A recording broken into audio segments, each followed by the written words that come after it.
I stared at myself in the bathroom mirror, mascara smudged, lips trembling, heart pounding like a drum in my chest. My reflection looked like a woman I didn't know, one I hated. Behind me, the sound of her voice still echoed through the hallway. Angry, betrayed, heartbroken. Vanessa, my best friend. I never thought this day would come. I never thought I'd be the woman sleeping with someone else's husband, especially hers. And yet, here I was, caught, exposed. But before I tell you how that happened, let me take you back. Back to when it all started. Because that's the part people always skip, how something so wrong starts to feel so right. Vanessa and I have been best friends for over 10 years. We met at a yoga class just after I moved into the neighborhood. She was bold, beautiful, confident, and warm. Everything I wasn't at the time. I was newly married to Mark, struggling to find my place, a little shy and lost in a new city. Vanessa pulled me out of that dark space. She introduced me to her circle, helped me land a job, even got me into therapy when I was going through a rough patch in my marriage. I trusted her like a sister. I loved her like one too. She was married to Jordan, tall, muscular, the kind of man who turned heads in any room. He had this calm, charming way of talking that made everyone feel seen, even if just for a second.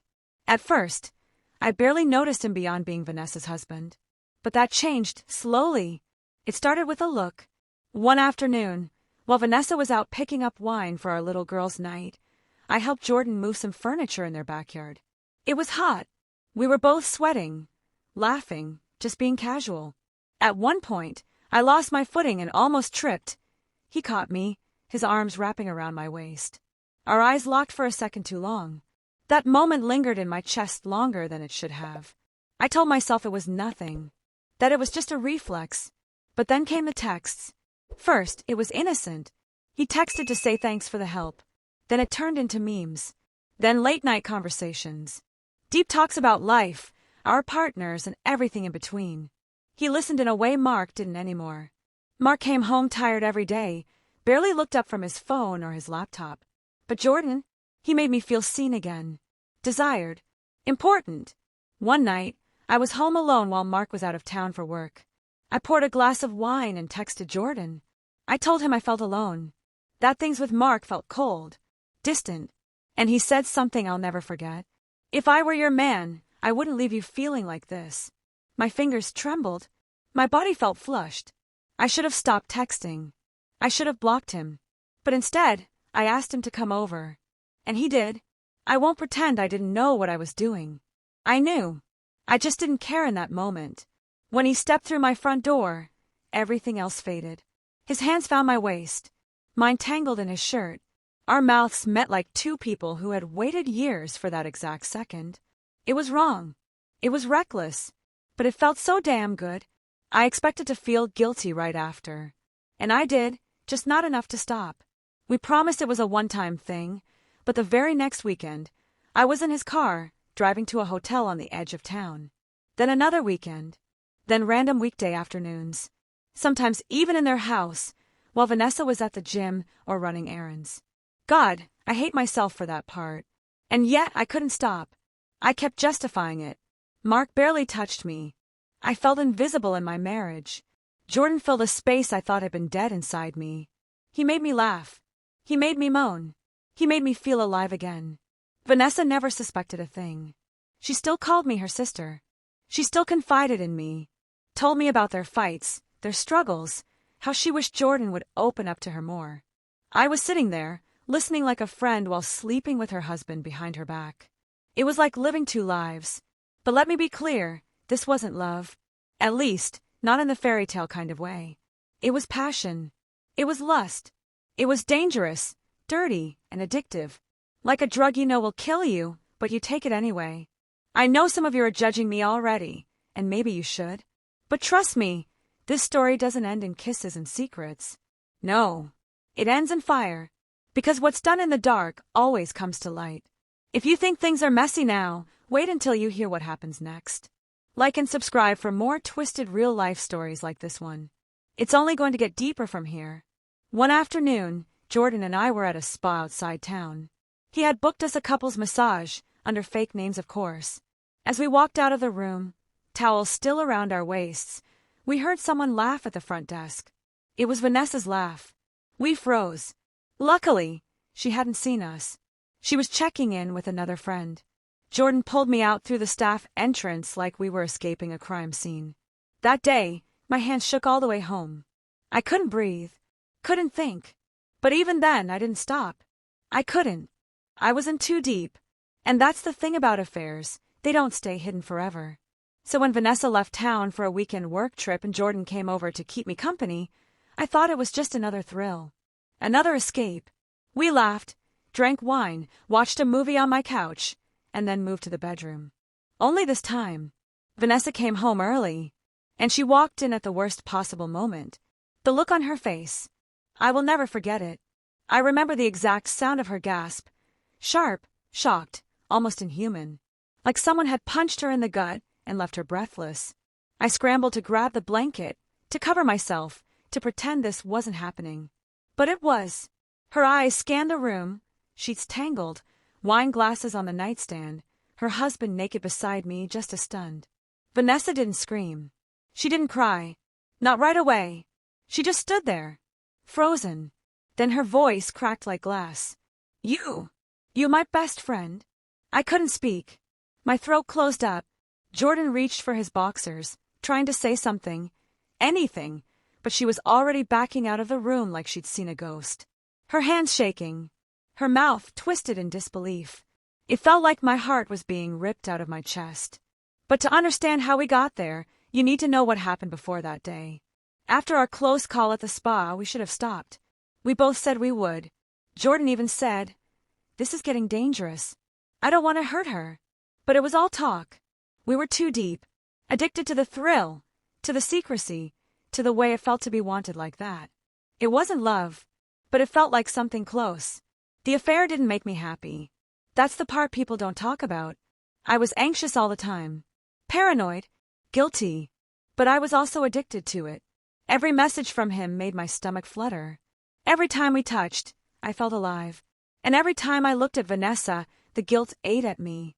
She was still the same amazing friend, always checking on me, bringing over dinner when Mark and I had a fight, laughing with me on our wine nights. One night, we sat on her porch drinking rose while Jordan grilled steaks. She talked about renewing their vows for their anniversary. She said, "I want to feel connected to him again. Like we used to be." I almost choked on my drink. I wanted to confess. Right then. But I didn't. I nodded and smiled and told her to go for it.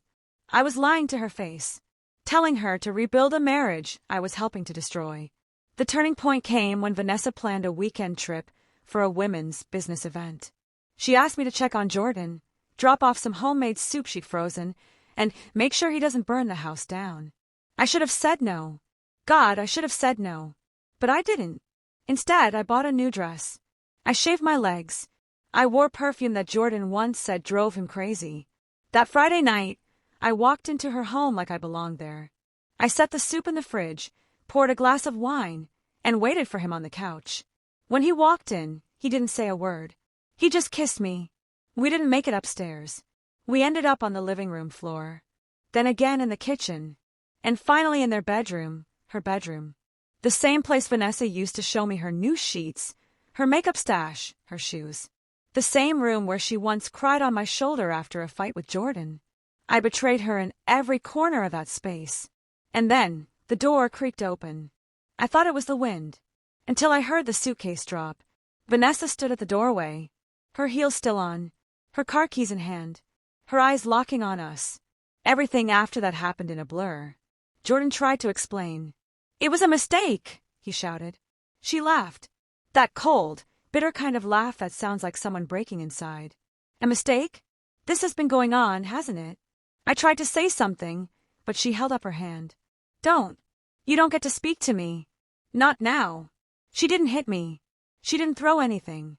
That would have hurt less. She just stared at me like I was a stranger. Like the years we'd spent together never happened. Then she turned to Jordan. "Get out. Both of you." And we did. Shame wrapped around me like a wet blanket. Back in my car, parked on my street, I sat and cried until the sun came up. I didn't even go inside. I just kept replaying the moment she saw us, over and over again.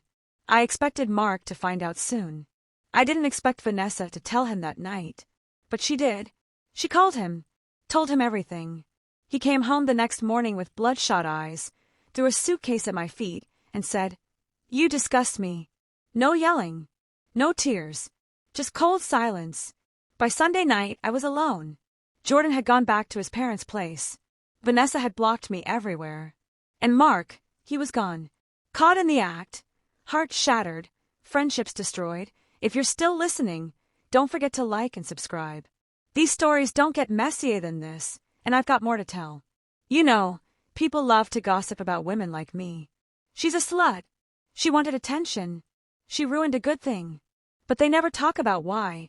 About how lonely it feels to be in a marriage where you're invisible. About how dangerous it is to be told you're beautiful for the first time in years by the one man you're not allowed to want. I'm not asking for sympathy. I'm just telling you what happened. And the worst part, I still think about him. Not because I love him, but because he's the symbol of everything I lost. Everything I ruined. You'd think after getting caught in the act, everything would stop. The truth was out. My husband knew. Vanessa knew. Hell, even some of our neighbors found out. Small towns have big mouths. The secret affair that had burned like a quiet fire behind closed doors was now a full-on explosion. And yet, somehow, the wreckage wasn't over. It was just beginning. Mark didn't yell when he left. He didn't even take much. A suitcase, a backpack, and his dignity. The silence he left behind was louder than any fight we ever had. The house felt dead. Our bed cold. I lay there at night, playing every moment back like a twisted movie, wondering how I let it get that far. I texted him every night for a week. "I'm sorry. Please come home." It was a mistake. No reply. Just blue check marks. And Vanessa? Gone. Vanished. Blocked me everywhere.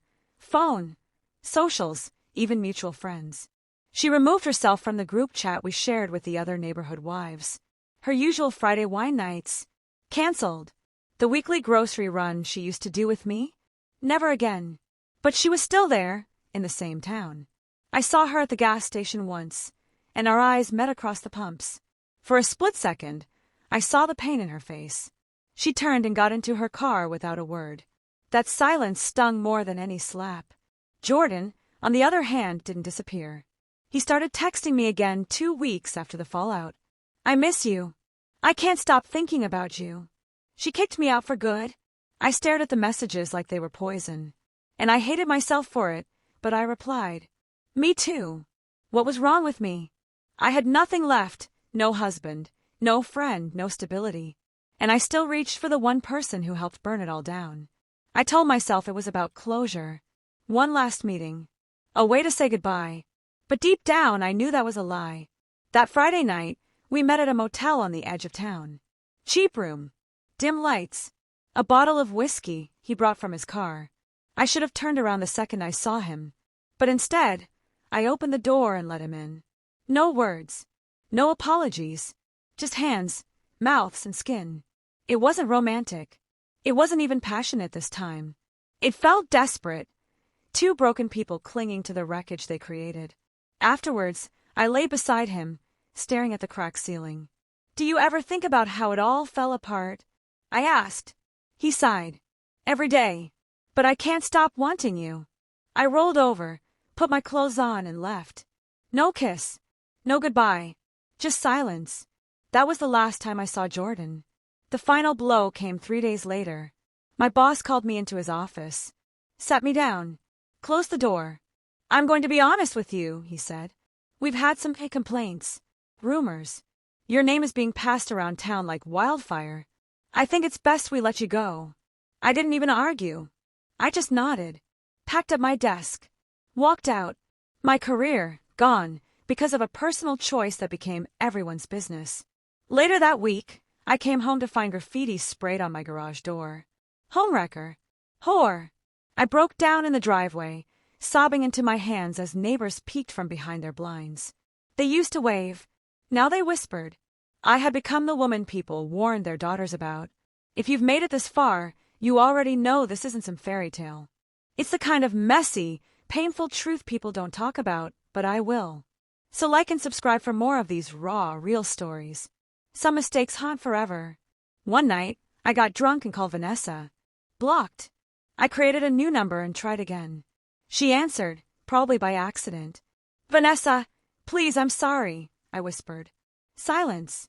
Then her voice, quiet, but sharp like a knife. Do you know what hurts the most? She asked. It's not that you slept with him. It's that you looked me in the eye every day and lied. That you hugged me, laughed with me, held my child, and still went to bed with my husband. I tried to speak. She didn't let me. You didn't just ruin a marriage. You ruined a sisterhood. Then she hung up. That night, I threw my phone across the room. Everything I had was gone. Vanessa, Mark, my job, my reputation. All I had left was the mirror and a version of myself I didn't recognize anymore. People think affairs are sexy, sneaky, thrilling. Maybe in the beginning they are. But eventually, the fire stops feeling warm. It starts to burn. It's been 6 months since that night. 6 months since Vanessa walked in on me and her husband. 6 months since Mark packed his things and never came back. 6 months since I destroyed everything I once held dear for lust, for weakness, for selfishness. And every day since, I've lived in the ashes. I moved into a small apartment across town. It's not much. 1 bedroom. Old carpet. Stains on the walls I can't scrub out. No dishwasher. No washer-dryer combo. Just the basics. But it's quiet. And after what I've done, quiet is the only thing I deserve. I lost my job, my marriage, my best friend, and my social circle. Now, I work at a small diner 2 blocks away. Mornings start at 6 a.m. My uniform smells like coffee and bacon grease. No one knows me here, which is a gift. They call me ma'am and ask for cream and sugar, not my life story. I don't talk much anymore. I don't laugh like I used to. I smile when it's required, but not because I feel joy. That version of me is long gone. The funny thing is, people still think cheating stories are about sex. But the real pain, the real punishment, it comes after. In the stillness. In the silence that wraps around you like a cold blanket. I started therapy 2 months ago. At first, I didn't think it would help. What could someone possibly say to make me feel less like the villain I'd become? But then I met Teresa, an older woman with gentle eyes and a no-nonsense tone. She didn't judge me. She didn't rush to tell me I was a bad person. She just let me speak. And when I told her the truth, when I finally said out loud, I cheated on my husband with my best friend's husband, she didn't even flinch. She just asked, why? I didn't have a simple answer. I still don't. But I started to unpack it, piece by piece. It wasn't just about Jordan. It was about feeling invisible. About years of emotional neglect from Mark. About not knowing who I was outside of being a wife, a hostess, a helper, a listener. I was tired of giving and never feeling full. Jordan was a shortcut to feeling seen, desired, alive. But here's the thing, shortcuts always lead to dead ends. I've had to face myself, really face myself, in ways I never imagined. I've replayed that night over and over in my head. The look on Vanessa's face. The moment her heart cracked right in front of me. That's the kind of image that doesn't fade. It lingers in your bones. It becomes part of your shadow. I still cry sometimes. Not for sympathy. Not for pity. But for grief. Grief for the woman I was before the affair. For the friendships I lost. For the trust once shattered. For the man who once held me at night and now won't even return my texts. Yes, I tried to contact Mark. Many times. He answered once, about 4 months after everything blew up. He sounded tired, numb. What do you want? He asked. Just to talk, I said. He sighed. I've got nothing left to say. You broke us. There's no going back from that. And he was right. Some bridges burned so completely there's nothing left but ash and regret. If this story's made you feel something, anger, sadness, even reflection, don't forget to like and subscribe. Real stories aren't always pretty, but they're honest. And sometimes that's enough. You know what they don't tell you about being the other woman? That you don't just hurt the person you betrayed. You hurt yourself in ways that creep up long after the pleasure is gone. You start to question your worth, your morality. You look in the mirror and see someone you swore you'd never become. I've had to rebuild myself from the ground up, brick by painful brick. No fast-forward button. No shortcuts. Just slow, heavy work. I wake up, I go to work, I come home, and I sit with the consequences of my choices. Every single day. A few weeks ago, I saw Vanessa at the grocery store. She didn't see me. She looked beautiful. Strong. She had her son with her, holding her hand as they picked out apples. There was a softness in her smile, but also a strength that hadn't been there before. She'd moved on. I stood in the next aisle, frozen. My heart pounding. I wanted to go up to her. Apologize again. Fall to my knees and beg for some kind of forgiveness. But I didn't. Because I knew forgiveness isn't something you can demand. It's something people give when they are ready. If they ever are. And honestly, maybe she doesn't owe me that. Jordan, I don't know where he is. Last I heard, he moved 2 towns over and started working in construction again. We haven't spoken in months. Not since that last motel room. Sometimes, in the dead of night, I wonder if he misses me. If he regrets it. If he ever truly cared, or if it was all just less disguised as connection. But I don't dwell on it too long. He's no longer part of my story moving forward. What I've learned in all this is that actions have consequences. No matter how hidden, how private, how thrilling they feel in the moment, every lie, every betrayal, every stolen kiss eventually leaves a scar. And sometimes, the deepest scars are the ones we carve into ourselves. I'm not looking for a clean ending to the story. There isn't one. Life doesn't work that way. I didn't get a new man, or a second chance with my husband, or a dramatic reunion with Vanessa. I didn't get closure tied in a neat little bow. But I did get clarity, and I got the chance to tell the truth. To own it. Every messy, ugly, shameful part of it. So if you're still listening, still watching, let me leave you with this. Cheating doesn't just break hearts. It breaks identities. It takes everything you once knew about yourself and shatters it on the floor. And only you can decide if you'll pick up the pieces, or bleed every time you try. I'm picking mine up. Slowly. Quietly. But I'm doing it. I don't know if I'll ever be forgiven. I don't know if I'll ever fully forgive myself. But I'm learning. And maybe, for now, that's enough.